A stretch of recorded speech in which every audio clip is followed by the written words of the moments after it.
Oke, Bismillahirrahmanirrahim. Assalamualaikum warahmatullahi wabarakatuh. Selamat pagi menjelang siang. Semoga kita selalu sehat, walafiat dan sejahtera. Dan jangan lupa bahagia kalau kami bilang. Ya, karena kalau nggak bahagia susah nanti Pak, stres semuanya salah gitu. Yang saya hormati dari Desa Sanja diwakilkan oleh Pak Sekdes, Pak Irwan ya Pak, Pak Irwan. Kemudian yang saya hormati dari Ketua Nasional, Ketua Besar katanya, itu Bu Dewi Barat Jerami. Ya, saya baru kenal tapi langsung akrab nih sama beliau. Dulu pertama kali di Bogor juga ya Bu ya.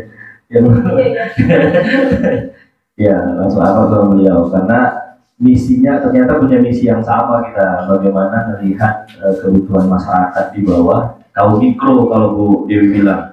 Kalau kami bilangnya dulu ya Bu, kaum marginal kami bilang. Kami ini menyebut diri kami kaum marginal gitu.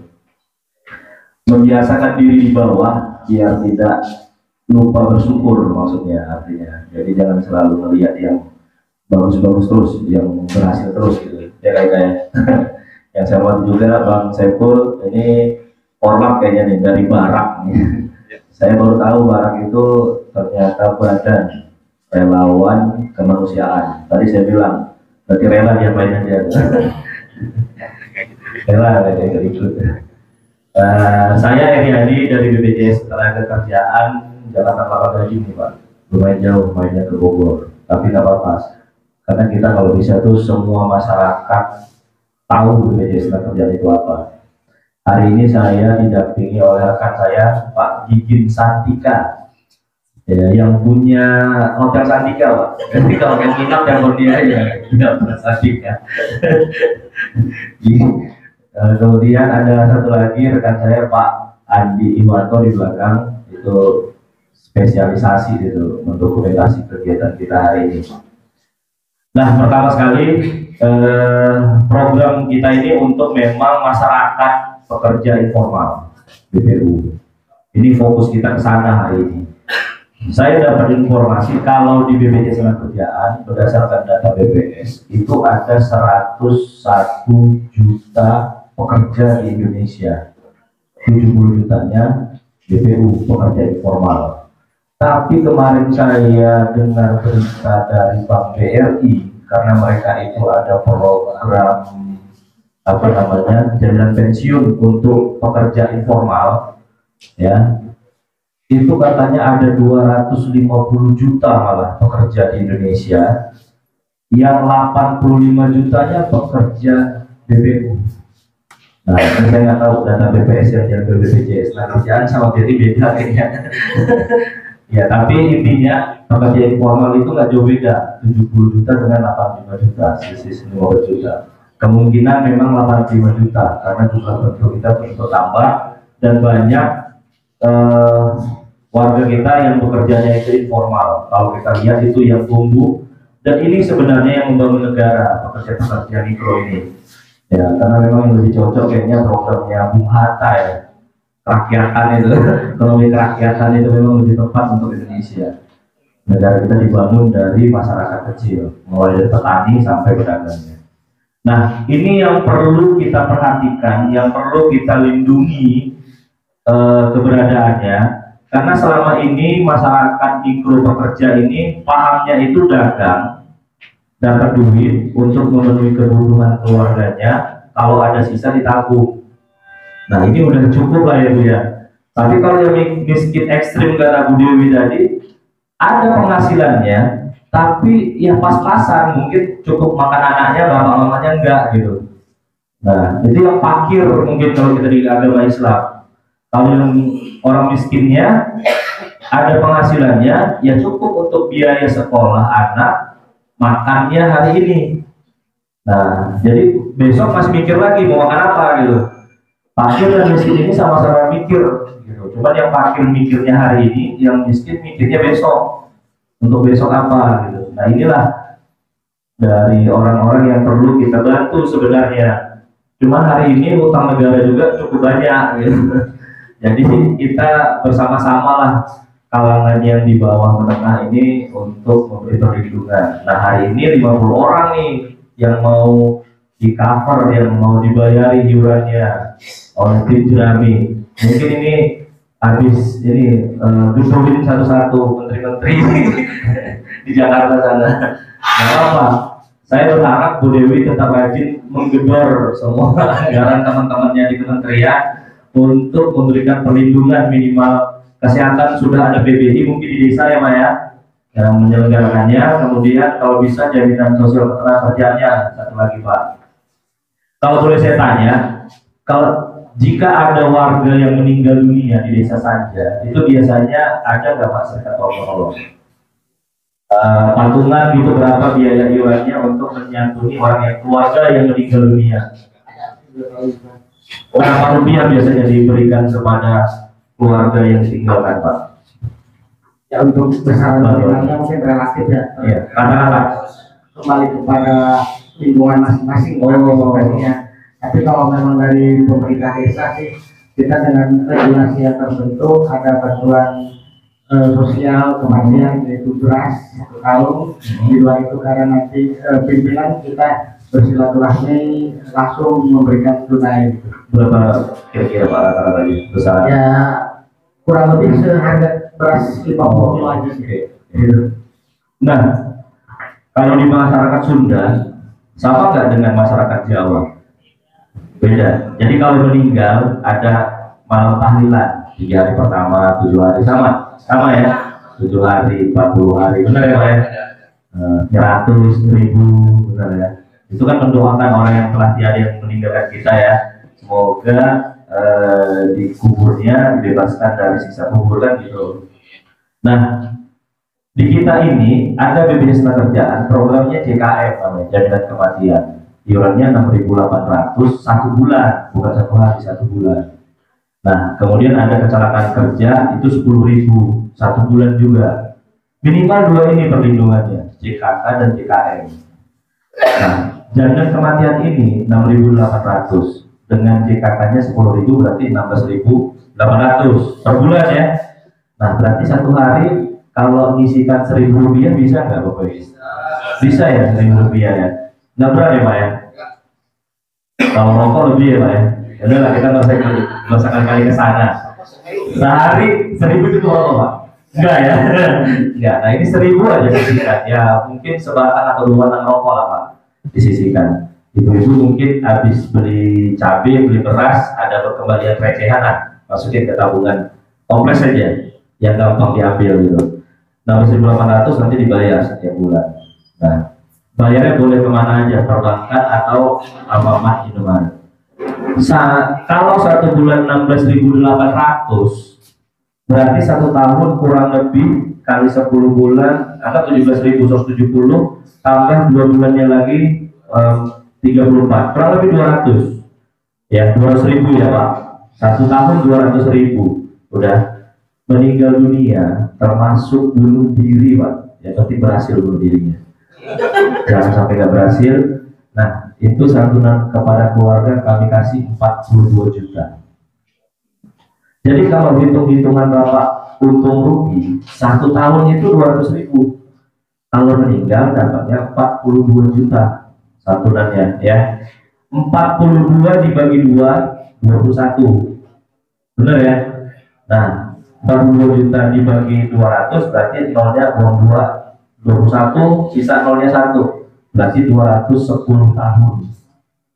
200.000 itu ibu nabungnya selama 210 tahun baru dapat 4 juta, 42 juta. Nah anggap kita usia hari ini yang hadir, saya lihat masih belia semua, anggap 25 tahun masih belia semua gitu. Berarti rata-rata usia hidup di Indonesia kita anggap 80 tahun lah ya, karena masih ada kakek kita mungkin ya yang masih 80 tahun masih alhamdulillah masih sehat walafiat panjang umur.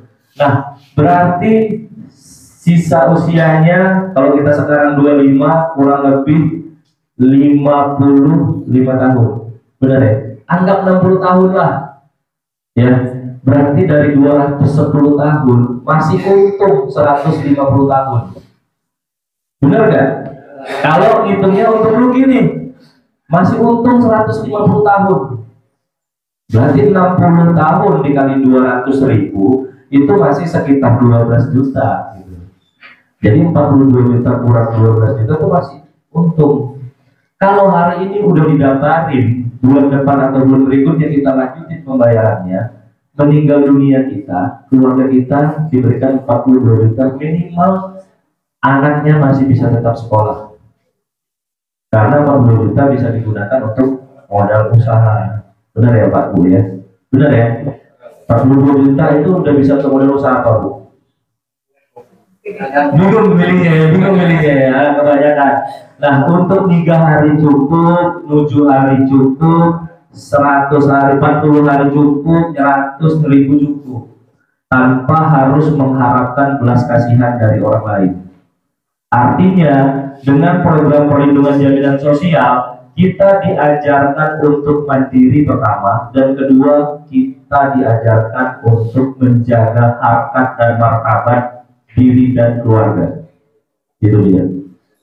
Harga diri kita terjaga. Karena 42 juta itu menjadi hak bagi kita ketika kita sudah membayar iuran 16.800 ke BPJS Ketenagakerjaan.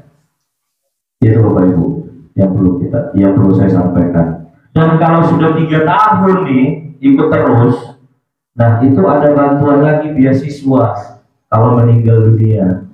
Beasiswa untuk anaknya mulai dari TK 2 tahun sampai dengan SD 6 tahun, total 8 tahun. Per tahunnya bantuannya 1,5 juta per tahun. Ya hitung-hitungan kita masih sekolah negeri sih. Kalau sekolahnya Islam terpadu nggak cukup. Pusing kepala. Yang penting anak kita masih bisa sekolah ya intinya Bapak Ibu.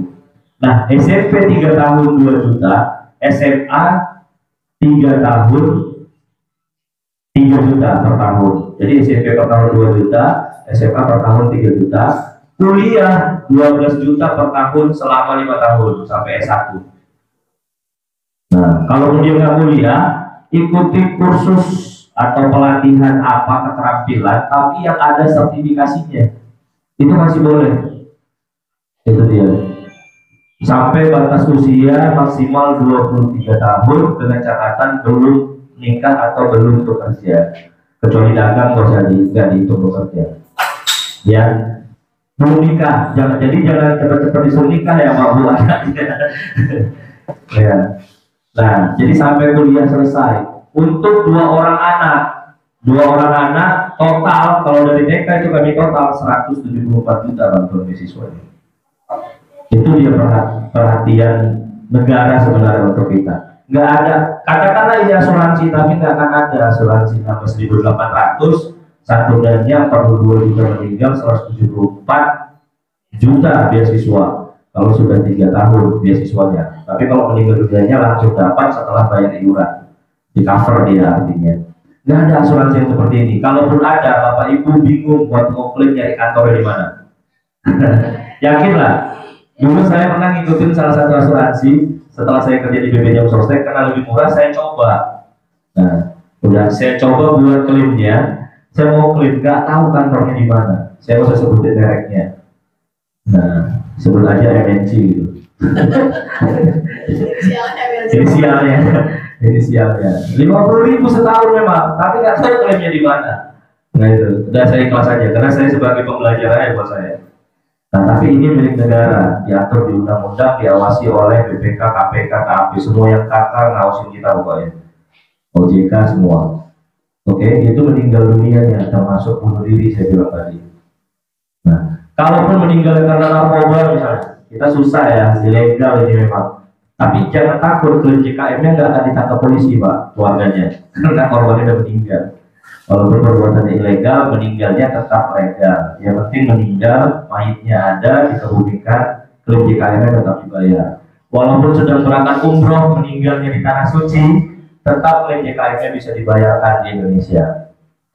Ya, tapi tidak ada biaya pemulangan mayat dari tanah suci ke Indonesia. Nah, tapi JKM tetap kami bayar. Nah, yang kedua itu jaminan kecelakaan kerja. Setiap peserta kami yang sudah bayar iuran itu melakukan pekerjaan aktivitasnya sehari-hari, Di waktu-waktu memang dia kondisinya normal, dia bekerja, jualan, dagang, ngajar, atau sebagai petugas kebersihan atau asisten rumah tangga, nyetrika di rumah tetangganya, ngambil upahan gitu misalnya, terjadi risiko kecelakaan, kepleset kah, atau ada tiba-tiba orang gila lewat dipentung pakai tongkat, dilempar pakai batu, kan kita nggak tahu ya. Atau dagang nih ngelamun kan karena curiga sama suaminya sambil terajang cabai, teriris jarinya, bahaya nih. Nah, saking kesalnya sama suami, tangan sendiri lupa diiris. Nah itu JKK. Tapi bukan masak yang untuk keluarga, dia masak memang karena kebutuhan dia untuk berdagang.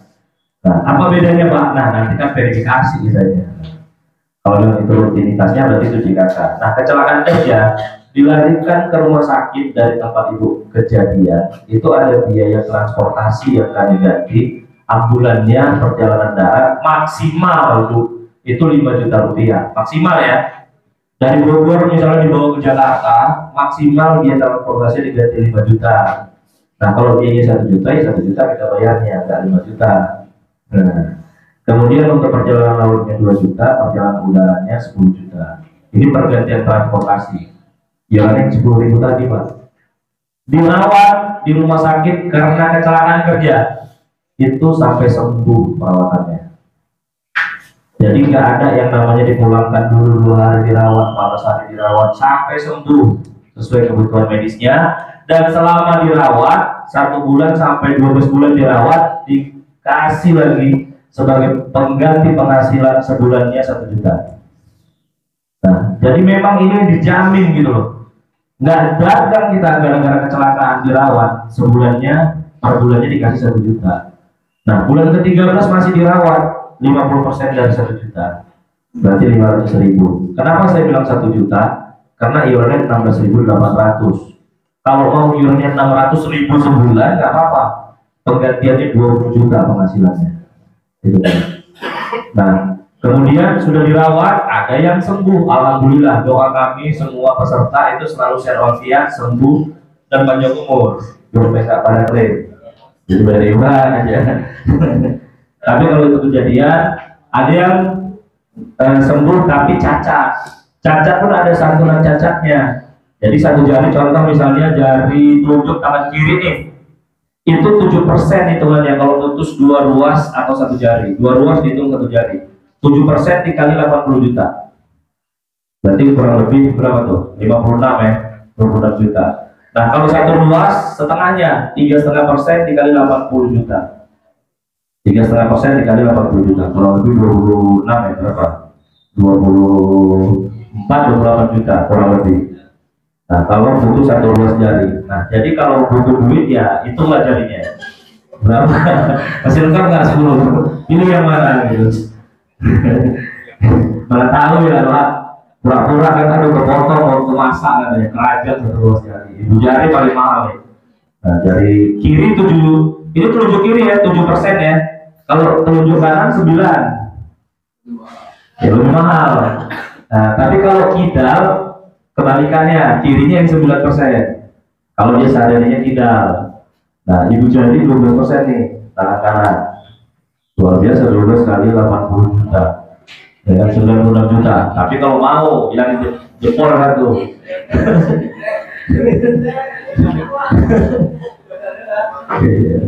Nah, kalau mau. Nah, kemudian ada yang namanya cacat fungsi. Nah, kalau cacat fungsi persentasenya itu dokter ahlinya, kami nggak ahli. Nanti dikali 80 bulan upah. Berapa berkurang fungsinya? Misalnya yang biasanya bisa gini, nggak bisa, cuma bisa gini doang, gitu kan? Nah, yang awal bisa genggam, cuma gini doang, karena habis kecelakaan laka-lantas jatuh atau apa gitu. Oke? Nah, itu ada persentasenya dihitung oleh dokter. Ada lagi namanya cacat total tetap. Nah, jadi kalau kendaraan kecelakaan, kata asuransi gini, diganti kendaraannya, oke, kalau kecelakaannya 80%. Jadi kalau kecelakaan mengakibatkan kita tidak mampu bekerja lagi, tidak mampu beraktivitas, hanya terbaring, nah itu 56 juta ditambah 12 juta, berarti totalnya 68 juta santunannya ditambah beasiswa tadi. Kalau cacat total tetap. Tapi kalau meninggal dunia karena kecelakaan kerja, santunannya itu 70 juta. Dia 48 juta, ditambah 12 juta berkala, ditambah santunan kematian 10 juta. Total 70 juta plus beasiswa. Kalau tadi meninggal biasa, meninggal karena sakit, karena bunuh diri, itu kan tunggu 3 tahun peserta baru dapat beasiswa. 42 jutanya tetap dapat, tapi beasiswa baru dapat kalau sudah mengiur 3 tahun. Tapi kalau meninggal karena kecelakaan kerja, itu langsung dibayar santunan kematiannya karena kecelakaan kerja 70 juta plus beasiswa anaknya mulai bulan depannya dibayarkan. Yang penting lengkapi syaratnya itu fotokopi raportnya sama surat keterangan dia masih ke sekolah. Setiap tahun dibayar. Nah, cuman pertahankan rekening buku tabungannya tetap aktif karena 1 tahun khawatirnya kalau bapak ibu nggak pakai non aktif rekeningnya, nggak bisa masuk duitnya. Kalau kondisi seperti itu bapak ibu harus lapor lagi ke kantor BPJS Tenaga terdekat biar tetap diproses. Cara klaimnya gimana? Kalau meninggal dunia, ahli warisnya yang datang bawa surat keterangan meninggal dunia, keterangan ahli waris dari kecamatan diketahui desanya sama RT/RW-nya. Ya, itu datang ke kantor BPJS Tenagakerjaan, ahli warisnya, keluarganya. Jangan yang meninggal dunianya disuruh datang. Kami berangkat nanti pagi. Nah, ahli waris di sini yang paling pertama kita hitung itu janda atau dudanya, dia yang paling hak. Saya kadang-kadang suka pusing nih kalau dari Mbak Ika sama Mas Hari ngasih klaim. Ada kasusnya yang istrinya 2 lah, yang istrinya tidak tercatat di KUA, aduh. Nah, ini yang kayak gini nih, minta tolong kali kami diselesaikan dulu lah di desanya. Nah, siapa yang berhak? Intinya kami sebenarnya tentuin dulu di keluarga siapa yang ahli warisnya. Tapi hak yang paling pertama secara aturan itu janda atau dudanya. Kalau cerai, pastikan ada surat cerainya. Jangan pisah rumah tapi cerai. Gitu. Pastikan ada surat cerainya. Karena itu sebagai bukti agar supaya hak ahli warisnya jatuh ke anak. Kalau nggak ada surat cerai, pisah rumah doang suami istri, haknya tetap janda dudanya. Pak, tapi udah lama nggak ketemu, cari sampai dapat. Susah kita, nggak bisa kita keluarin karena pernah kejadian ketika dibayar ke anak, datang ahli warisnya janda dudanya marah-marah ke kantor. Kami karena pernah mengalami kejadian-kejadian yang seperti ini, makanya kita ikutin aturannya agar kita tidak disalahkan dari pihak keluarga dan secara hukum, secara aturan gitu. Kenapa kalian bayar padahal janda dudanya ada? Pernah saya terima kasus karena suaminya nggak pulang-pulang kayak Bang Toyib 2 tahun kerja di luar kota, istrinya datang klaim JKM-nya, coba gila nggak? Dibilangin suaminya meninggal, masya Allah, saya itu sampai kalah kabut gila-gila. Bisa-bisanya suami nggak pulang-pulang dibilang meninggal. Gara-gara Bang Toyib itu tuh, lagu Bang Toyib tuh 3 kali lebaran, 3 kali puasa nggak pulang-pulang dibilang mati sama istrinya. Aduh, lebih bagus urus surat keterangan cerainya karena dia tidak memberi nafkah. Kan sudah ada di buku nikah halaman belakang. Sehingga tablik baca lagi. Ada tuh cukup bayar 18.000, murah laki-laki di buku kalau bercerai. Nggak kasih kebutuhan rohani dan jasmani, ibu bayar 18.000, cerai itu barang. Murah kan Bu? Nah justru kami laki-laki yang mencerai, kalau mencerai wanita, harta gonoginya harus dibahas. Tiap bulan harus kasih bulanan tetap.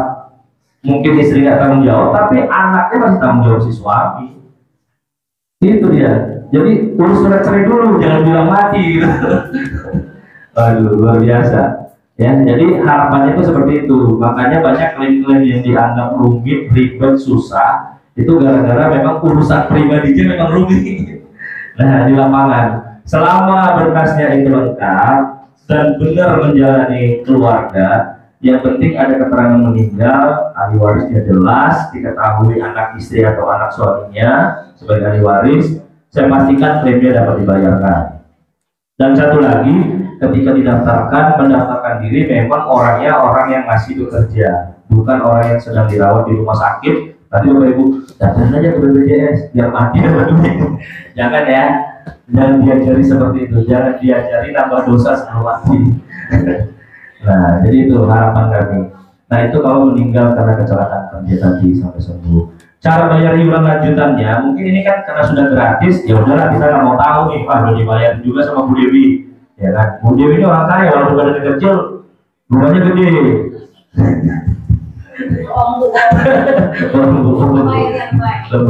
Ya kan harus lebih gede dari Bu Desi kan, dia bisa masuk, kalau enggak mana bisa. Nah, jadi kalau nanti sudah didaftarin, sudah dibayar, nah 1 bulan misalnya, bulan berikutnya kalau ini tanggal hari ini tanggal 10, katakan dibayar iuran tanggal 11 atau tanggal 10 ini, maka kepesertaannya itu berlaku sampai tanggal 10 bulan depan, Desember. Berarti ibu membayar lagi bulan 11 atau bulan 12. Desember belum ada duit, ya pura-pura lupa lah misalnya nggak ada duit. Nah, sampai dengan Januari baru ada duit, bayar Januari, boleh bayar Januarinya. Sampai kami kasih waktu 3 bulan. Kalau Pampers saja cuma ngasih waktu 2 kali, jangan sampai 3 kali. Kalau kami kasih waktu 3 kali, Bu, ya kan? Jangan sampai 3 kali, kalau sakit hati itu kata Pampers kan. Tapi BPJS sampai 3 kali boleh. Sampai 3 bulan ke depan ibu nggak bayar iuran, kalau ada kejadian misalnya meninggal atau kecelakaan, lunasi aja 3 bulan, dibayar klaimnya. Tapi kalau sudah 4 bulan keempat nggak bayar juga, putus kepesertaannya, nonaktif dia otomatis. Kalau terjadi meninggal dunia atau kecelakaan, kami udah nggak cover lagi, udah nggak dimaafkan lagi. Cukup 3 bulan aja kami maafkan. Nah, tapi kalau udah 1 tahun 2 tahun ibu nggak bayar, tiba-tiba mau bayar lagi, bayar di bulan berjalan itu. Jadi nggak kami tagih sebagai tunggakan. Baik ya Bu ya kami ya. Karena emang tujuannya untuk masyarakat mikro tadi. Jadi khusus kalau perusahaan itu kami datangi, bawa polisi, bawa kejaksaan, harus dibayar. Kalau enggak, perusahaannya kami sita asetnya, orangnya kami penjara. Nah, sanksinya 8 tahun penjara, denda 5 miliar. Berapa? 5 ya, udah dari 5 miliar. Nah, itu ada undang-undang yang ngatur. Tapi kalau yang mikro enggak, Bu, enggak kami gituin. Bayar aja 1 bulan berjalan, lapor lagi, nanti diaktifkan lagi. Jadi nggak jadi hutang piutang. Bayarnya bisa ke kantor BPJS Tenaga Kerja, ke kantor BPJS, ke perbankan, Mandiri, BNI, BRI, semua yang plat merah pokoknya. Bisa dari Tokopedia, bisa dari Dana, bisa dari link aja, online bisa, atau dari agen perisai. Tadi kata Pak Sekdes belum aktif ternyata agen perisainya. Boleh dari Indomaret, boleh dari Alfamart. Nah, atau ke timnya Jerami, boleh. Tim Jerami ini agen perisai kami. Jadi tim Jerami ini mitra kita, bukan anak perusahaan, mitra kita. Nah, yang sama-sama karena punya visi yang sama membangun rakyat mikro tadi. Ya, kalau sekarang di kota besar itu lagi heboh UMKM naik kelas. Masa kita nggak mau naik kelas, Bu? Ya benar ya. Iya, nanti Bu Dewi yang ngajarin bagaimana makanannya dikemas, ya kan?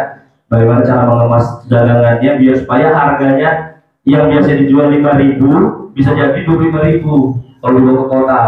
Itu keripik pisang, Bu, sebungkus. Itu biasanya paling kita jual di sini ya mungkin 5.000 ya, 10.000. Begitu sampai Jakarta bisa jual 5.000. Yang penting kemasannya. Nah, cara mengemasnya di Bu Dewi ahlinya. Nah, jadi bisa diajak ini juga komunikasi, diskusi kalau mau majuin usahanya, usaha mikronya. Nah, mungkin itu dari saya. JKK JKM itu dulu yang saya sampaikan. Sebenarnya ada satu lagi namanya JHT tabungan, karena ini tabungan minimal 20.000. Jadi kalau nanti mau dilanjutkan dengan daftar tabungan tambahin 20.000. Jadi setiap bulan nabung 20.000. Iuran yang 16.800. Kalau tidak terjadi resiko kecelakaan atau kematian, duitnya tidak kami kembalikan, sifatnya hangus. Tapi kalau terjadi resiko, pengkaporannya ditanggung full. Ya, meninggalnya 42 juta, kalau kecelakaan kerja perawatan sampai sembuh full. Kalau rumah sakitnya jauh dari sini, biaya transportasinya ada maksimal 5 juta lagi. Ini khusus perawatan untuk kecelakaan kerja. Kalau nanti pertanyaannya, Pak, misalnya ada yang mules mau dibawa ke rumah sakit atau klinik, nggak ditanggung, Ya, misalnya ada yang kepalanya puyeng atau ada yang mau lahiran, periksa ibu hamil, itu enggak kita, itu nanti BPJS Kesehatan ya Pak. Ya, ini kita ketenaga kerjaan, khusus kasus kecelakaan kerja, perawatannya ditanggung sampai sembuh. Oke, selesai dari saya. Mungkin kita buka sesi tanya jawab saja, biar supaya sama-sama paham, sama-sama belajar. Dan tolong nanti sampaikan pesan ini ke teman-teman pedagang itu di sepanjang jalan tuh. Kalau hari ini kami undang 5.000 orang, di luar tuh ada 30.000 orang saya lihat. Masih banyak lagi gitu maksudnya. Mau kami undang semua rencana, tapi nggak kuat kantor desa, takutnya rubuh. Ya, terima kasih. Assalamualaikum warahmatullahi wabarakatuh.